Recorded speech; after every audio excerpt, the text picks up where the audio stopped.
네, 오늘은 242페이지 원조를 바탕으로 전후 복구 사업을 벌이다. 자, 이 부분 보겠습니다.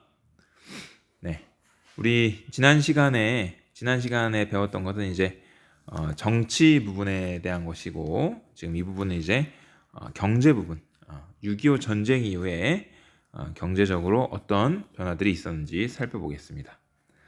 자, 우선 기본적으로 저번에 얘기했다시피 6.25 전쟁이 끝났을 때 우리나라, 북한 할 거 없이 대부분 산업시설이 엄청나게 파괴되었다 그랬죠. 그리고 농촌도 황폐화되고 한마디로 뭐 전쟁 끝나고 나서 살기가 엄청 어려웠죠. 아마 그때 당시에는 얼마나 어려웠는지는 여러분 부모님도 모를 거예요. 예. 그러니까 선생님도 당연히 모르고. 그야말로 엄청난 어려운 상황이었습니다. 또 전쟁하면서 들어간 많은 비용으로 인해서 재정 지출 이런 것들로 인해서 물가가 폭등하게 되죠. 재정 지출 증가하면은 왜 물가 폭등하냐면은 이 재원 마련을 위해서 국가 차원에서 이 돈을 많이 찍어내거든. 근데 돈을 많이 찍어낸다는 것은 그만큼 돈의 가치가 떨어진다는 얘기고 물가가 폭등하게 되는 거죠. 그래서 전쟁 후에 이런 어려운 상황을 극복하기 위해서 정부가 어떤 노력을 했냐? 이승만 정부가 경제 안정시키기 위해서 어떤 노력을 했는지 242쪽 두 번째 단락부터 보시면 우선 첫 번째가 귀속재산 매각이에요. 귀속재산 매각. 자, 귀속재산이라는 게 뭐냐면 우리 저번에 한 몇 차시 전에 배웠던 건데 일제강점기에 일본인이 소유하고 있던 토지라든지 산업시설이라든지 이런 것들을 다 미 군정이 귀속했습니다. 미 군정이 압류했다는 얘기죠. 그리고 이제 미 군정 이후에 한국 정부에 그게 넘어왔죠. 한국 정부가 소유하고 있었는데 전쟁 후에 경제적으로 너무 어려운 상황이기 때문에 한국 정부가 옛날 일본인들이 소유했던 재산을 매각했어요. 그러니까 그걸 팔아서 이 어려운 사정을 해결하기 위해서 매각을 했다는 얘기예요. 민간 기업이나 이런 데 매각을 했습니다. 그리고 교과서에 보시면은 중간 부분에 표에 나와 있지만 우리 이때 경제적으로 너무 어렵기 때문에 미국에서 원조를 많이 해줬어요. 미국에서 원조를 왜 많이 해주냐면 사실 지난 시간에 저번에 우리 6.25 전쟁 벌어지게 된 원인 중에 미국이 우리나라를 이 극동 방위선에 포함 안 시켰다가 우리나라 전쟁 났잖아. 그래서 전쟁 끝나고 나서 미국이 한반도가 굉장히 중요하구나. 우리 대한민국이 중요하구나. 대한민국이 공산화되면 아시아 전체가 위험해질 수 있겠구나 하면서 우리나라에 많은 물자를 지원했습니다. 그래서 경제적인 원조를 많이 했는데 이 원조 물자를 또 정부가 분배하면서 민간 중심 자본주의 경제 발전을 도모했다. 근데 한마디로 말해서 귀속 재산을 매각하고 원조 물자를 분배하는데 주로 이 물자를 받은 기업들이 나중에 뭐가 되었냐면 재벌이 됐어요. 재벌. 그러니까 특정 기업 중심으로 이런 경제 물자를 분배를 했습니다. 그 다음에 우리가 사실은 이 한강의 기적이라고 하고 우리나라가 지금 잘 살고 있는데 그거의 사실 핵심은 뭐냐면 우리 국민성이에요. 국민성. 우리 국민들이 진짜 지금까지 많은 역사의 장면마다 그랬지만 국민들이 정말 치열하게 노력해서 전쟁 이후에 아무것도 없는 상태에서 열심히 노력해서 경제 발전하게 됐다는 얘기죠. 자, 미국의 원조에 대해서 조금 더 자세히 살펴보면 방금 얘기한 대로 미국은 이 6.25 전쟁 끝나고 나서 대한민국, 다시 말해서 우리 한반도의 대한민국이 이 민주 진영에 굉장히 중요한 위치구나. 그래서 공산주의를 방지하기 위해서 우리나라를 지키는 게 굉장히 중요했죠. 그러기 위해서 원조를 했고 물론 인도주의적인 목적도 있었죠. 인도주의 목적이라는 것은 말 그대로 저번에 많은 친구들이 그런 얘기 했었는데 여러분들도 기부 많이 하잖아요. 아프리카나 이런 가난한 나라에 못 사는 사람들을 위해서 기부하잖아요. 그런 것처럼 인도주의 목적으로 원조를 했습니다. 자, 근데 주로 뭘 많이 했냐면 자, 여기 일명 300산업이라고 하는데 이 300이 숫자 300을 말하는 게 아니고 세 가지 하얀색 세 가지를 굉장히 많이 제공을 했는데 그게 바로 하얀 밀가루. 또 하나는 하얀 면. 면 뭔지 알죠? 옷감, 커튼. 한 가지 더 있는데 뭐냐면 바로 설탕입니다. 설탕. 이 설탕, 밀, 면화. 근데 미국에서는 이게 남아돌아. 미국은 워낙 여러분 알다시피 땅덩어리가 크고 많이 생산되니까 이 잉여 농산물을 우리의 제공해서 식량난을 해결하고 300산업이 발달했다. 이 300산업이 발달했다는 게 바로 지금 여러분 교과서 왼쪽에 300산업 설명 나와 있죠. 제분. 제분이 뭐예요? 밀을 밀가루로 만드는 걸 제분. 그다음에 제당. 제당은 사탕수수 같은 것을 설탕으로 만드는 거. 그다음에 면방직. 면화를 줬을 거 아니에요. 코튼. 그럼 그것을 옷감으로 만드는 거. 이런 공업이 요 시기에 발달했다. 사실 지금 보면은 공업이라고 할 것도 없지만 이때 당시 우리나라 아무것도 없는 상태에서 미국의 이런 지원으로 300산업이 발달하게 되었습니다. 자, 근데 이 미국의 원조가 우리나라 경제를 살리는 데 도움이 됐는데 안 좋은 면이라기보다는 결과적으로 어떤 영향을 주었냐면 국내 농산물 가격 하락으로 농촌 경제가 악화되었다. 자, 대표적으로 뭐냐면 여러분 아까 얘기했지만 이 세 가지 미국이 많이 지원한 게 밀, 설탕, 면화입니다. 네, 뭐 설탕이나 면화는 우리나라 뭐 기후상 죄송합니다. 원래 그렇게 아주 많이 나는 건 아닙니다만 밀은 우리나라에서도 원래 농사 많이 졌었는데 미국에서 이 밀이나 면화나 설탕이 굉장히 가격이 싸게 많이 미안합니다. 네네.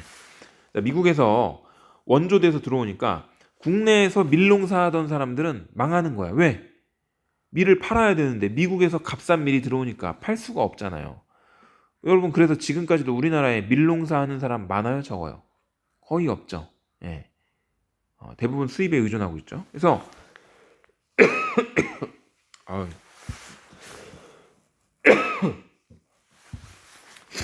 미안합니다. 자꾸 기침이 나오네.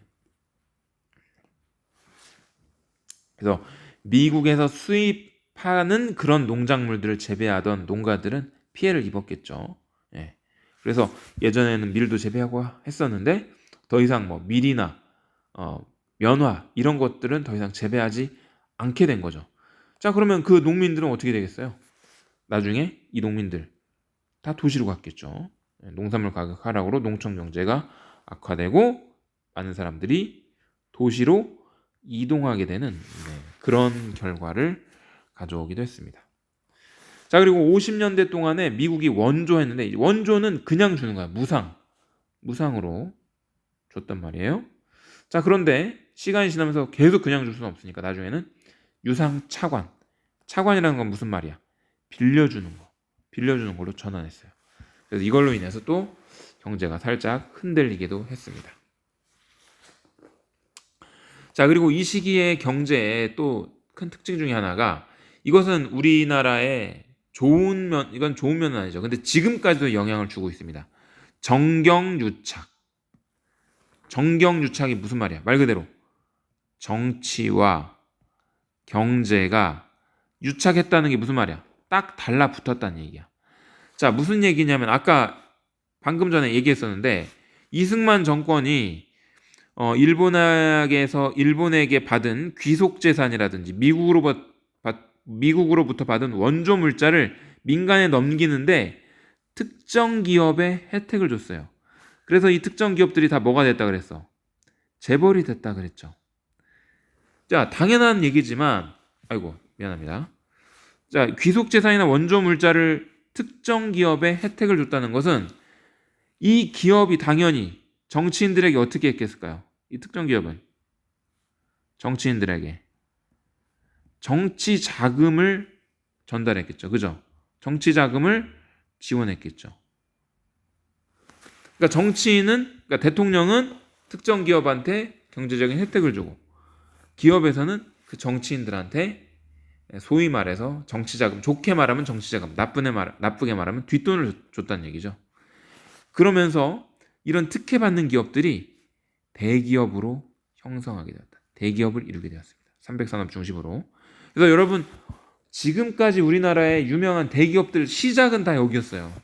삼성도 여러분 처음에 설탕 팔던 기업이에요. 여러분 CJ라고 굉장히 지금 우리나라에 유명한 기업 있죠. CJ가 원래 뭐의 약자인 줄 아세요? CJ가 뭐의 약자냐면 제일제당의 약자. 제일제당. 아까 제당이 뭐하는 회사라고? 뭐하는 산업이라고요? 설탕 만드는 거야. 원래 설탕 만드는 기업이 지금 우리나라 최고의 뭡니까? 엔터테인먼트 그런 기업이 됐죠. 그래서 이렇게 되니까 정경유착. 정치인과 경제인들이 유착한다는 것은 당연히 부정부패를 의미합니다. 부정부패. 좋은 일이 아니죠. 이런 것이 이때 당시에 경제적인 특징이다 말할 수 있습니다. 다시 정리해보자면 1950년대는 우리 경제적 상황이 매우 안 좋았기 때문에 전쟁 끝나고 나서 좋을 리가 없겠죠. 그래서 미국에서 들어오는 원조 물자로 경제를 유지했고, 그런데 일본에게서 받은 귀속재산, 그러니까 일본이 떠나면서 남겨둔 귀속재산과 원조 물자를 특정 기업들한테 주면서 특정 기업들이 성장해서 대기업이 되고, 이런 식으로 50년대에 우리나라 경제적 특징에 대해서 살펴봤습니다. 자, 다음은 243페이지. 북한의 상황은 어땠는지 살펴보도록 하겠습니다. 여기 북한은 이제 정치, 경제 그냥 같이 묶어서 간단하게 살펴볼게요. 자, 지난 시간에 역시 얘기했지만 북한도 6.25 전쟁을 거치면서 김일성 독재 체제가 강화됐습니다. 북한도 김일성 독재 체제가 강화됐어요. 그 과정 간단하게 살펴볼게요. 자, 1946년, 47년 북한이 소련의 지원을 받으면서 정권을 세울 때 북한은 김일성을 중심으로 다양한 세력이 있었는데 자, 여러분 243쪽 오른쪽에 보면 김일성 독재 체제 강화 과정 하면서 연안파 숙청, 남로단계 숙청, 연안파 완전 숙청, 갑산계 숙청, 이런 식으로 북한 정권을 세울 때는 처음부터 김일성 독재는 아니었고 다양한 세력이 있었습니다. 이 연안파라는 것은 중국 연안 지역, 우리 그 전에 조선 독립동맹이 있었던 곳이 연안이었죠. 여기는 옛날 중국 공산당이 활동했던 지역이고, 여기 우리 사회주의 독립운동가들 많이 있었어요. 그래서 그 사람들도 북한 정권 초기에 한 축이 되었고, 그 다음에 이제 남로단계라는 것은 남조선 노동당. 그래서 남쪽에서 노동당 활동하던 사람, 대표적인 인물이 남로당 이 당수가 박헌영이었는데, 이런 사람들이 이제 북한에 와서 합류하게 되었습니다. 6.25 전쟁 하면서 원래 남쪽에 있던 노동당이 남한에서 계속 탄압받으니까 6.25 전쟁 거치면서 이 남로당 사람들이 다 북한으로 올라갔겠죠. 그런 다양한 세력들이 있었다. 자, 6.25 전쟁 과정에서 김일성이 반대 세력 일부 제거했고, 자, 그 다음에 6.25 전쟁 이후에 남로당 계열 숙청했다. 그 외에도 여러 반대 세력들을 숙청하면서 점차 김일성 독재 체제를 강화해 갔습니다. 자, 그 다음 이 1인 독재 체제 강화 보시면 소련에서 스탈린이 사망 후 스탈린 개인 숭배 비판 여론이 등장했는데, 자, 무슨 얘기냐면 여러분 이 소련이란 나라 1919년에 소련이란 나라가 출범했다 그랬죠. 1918년 볼셰비키 혁명으로 레닌의 이 볼셰비키 혁명으로 소련이 출범했는데 1920년대 후반에 이 소련이란 나라에 스탈린이라고 하는 독재자가 등장해서 2차 세계대전까지 다 스탈린 체제로 운영이 되었습니다. 소련이란 나라가. 근데 이 스탈린이 죽으면서 여러분 선생님이 저번에도 얘기했지만 공산주의가 곧 독재를 의미하진 않아요. 공산주의 자체는 굉장히 좋은 사상이라 그랬죠. 근데 이제 대부분 공산주의가 독재로 변질돼서 문제라고 했는데, 소련의 이 지도자였던 스탈린이 사망하자 소련 내부에서 스탈린을 이렇게 스탈린이 죽고 나서 지금도 옛 구소련 지역에 가면 스탈린 동상이 많이 남아 있는데, 스탈린을 거의 신처럼 떠받드는 그런 게 있었는데 그거에 대한 비판 여론이 거세지게 되는 거죠. 뭐냐면 공산주의가 그런 거 아니다. 공산주의는 특정 인물을 찬양하는 게 아니다. 라고 하면서 그런 비판이 등장합니다. 이것이 이제 북한에도 영향을 줘서 북한 내에서도 김일성을 비판하는 여론이 생겨났는데 그래서 김일성이 더 이상 독재를 못하게 된 거냐? 그게 아니고 오히려 김일성이 비판 세력을 숙청하면서 독재 체제를 강화했다. 특히나 이제 김일성이 독재를 강화할 수 있었던 이유가 뭐냐면 중국과 소련이 대립했는데 뭐냐면 중국과 소련이 왜 대립하냐? 누가 진정한 공산주의의 뭡니까 그 지도자냐 이런 걸 놓고 대립한 거예요. 이 민주 진영 같은 경우에는 미국이 압도적으로 이 냉전 시대에 미국이 압도적인 영향력을 행사했었는데 공산 진영 같은 경우에는 원래는 소련이었습니다. 근데 방금 전에 우리 스탈린이 독재 많이 하고 그랬다 그랬죠. 그리고 스탈린 사후에 그런 스탈린 독재에 대한 비판들이 나오면서 중국이 야, 너네 스탈린 독재 그거 진정한 공산주의 아니야. 우리가 진짜 공산주의야. 라고 하면서 공산주의의 어떤 그런 패권을 놓고 중국과 소련이 대립을 했고 김일성이 그걸 잘 이용해서 독재 체제를 강화했습니다. 그래서 중국과 소련 둘 다 뭐냐면 김일성한테 자기 편 들으라고 하는 거죠. 그러니까 김일성을 그걸 잘 이용해서 중국과 소련 사이에서 오히려 자신의 독재 체제를 강화하게 되었다. 북한은 뭐 그냥 이 정도 설명하면 될 것 같습니다.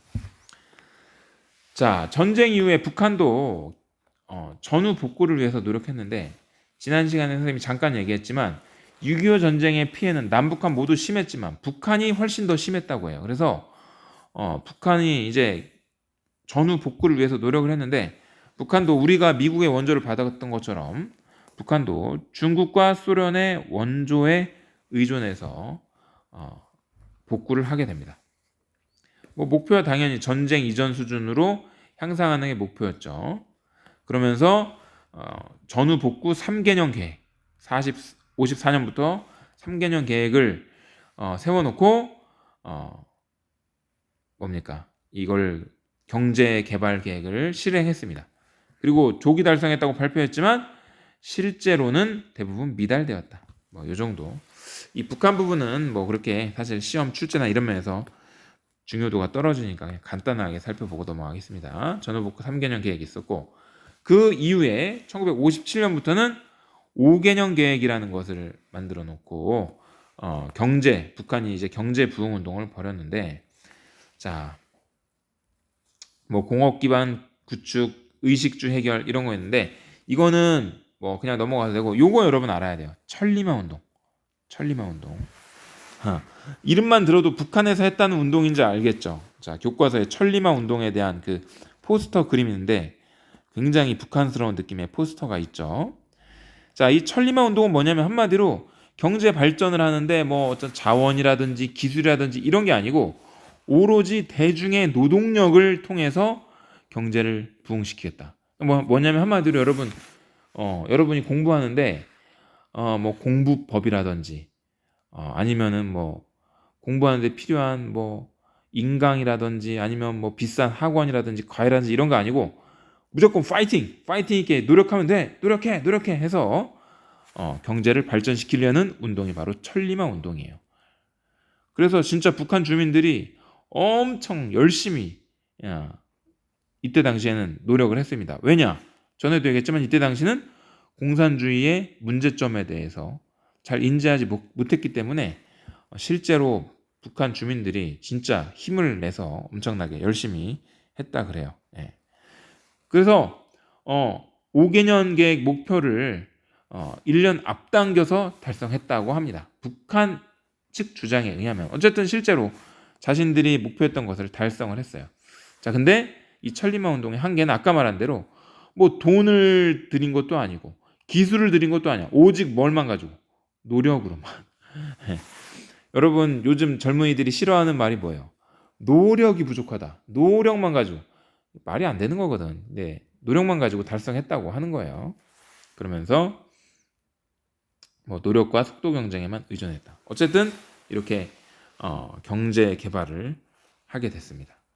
자, 이 5개년 계획을 이 천리마 운동을 실행하면서 어떤 결과가 나오게 됐냐면, 자, 요 부분도 이제 중요한데, 북한은 사회주의잖아요. 근데 6.25 전쟁 이전까지만 해도 사유재산이 어느 정도 있었어. 사유재산 상당히 인정했습니다. 6.25 전쟁 이전까지. 자, 그런데 전후 복구 과정에서 협동조합, 농지가 다 뭐 됐다? 협동조합. 이게 왜 그러냐면 전쟁으로 북한도 전 국토가 파괴되고 복구하는 과정에서 그냥 다 같이 복구하다 보니까 네 거 내 거 없이 그야말로 협동농장. 왜냐하면 혼자서 자기 땅, 여기 내 땅 나 혼자 복구해야지.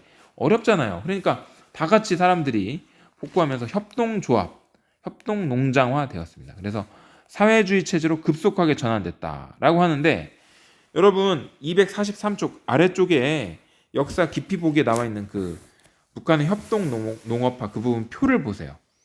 자, 이게 무슨 의미냐면 1955년에 이 그러니까 협동농장에 가입한 비율이 49%. 그러니까 농민들 중에 절반이 협동농장에 가입된 조합원이고 나머지는 각자 자유롭게 농사를 짓던 거예요.